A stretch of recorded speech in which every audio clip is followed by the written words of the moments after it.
Welcome to our channel. Today we how to authorize Betterment for automated investing with side income. Easy tutorial step by step clearly. To get started with authorizing Betterment for automated investing using your side income, first, open the Betterment app or visit their website. Log into your Betterment account with your username and password. If you don't have an account, sign up by providing the required information and completing the registration process. Once you are logged in, navigate to the Settings tab located in the main menu. Within the settings, look for the Bank Accounts section to add your side income account. Click on Link a Bank Account. You will be prompted to enter your bank account details, including your account number and routing number. After entering your information, follow the on-screen instructions to verify your bank account. This may involve confirming small test deposits made to your account. Once your bank account is verified, return to the Settings tab. Now, head to the Automated Deposits section.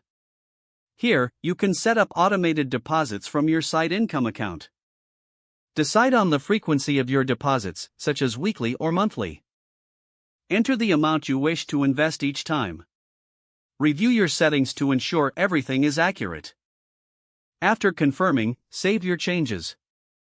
You can also adjust your investment goals by navigating to the Goals section. Select the investment goals that align with your financial objectives. Betterment will then use your side income to help meet these goals through automated investing. Monitor your account periodically to track your investments and progress. That's it. You are now authorized to use Betterment for automated investing with your side income. If the page does not load, refresh the browser or try again in a private or incognito window. Make sure you are using the correct email address, then retype it carefully to avoid small typos. If your password is not accepted, use the reset option and create a new strong password you can remember.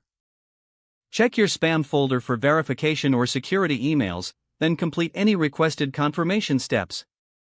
Enable two-factor authentication if available to improve account security and reduce unauthorized access risk.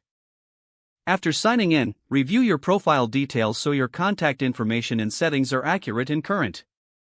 If you see an error message, note it down and try again after restarting your device and internet connection.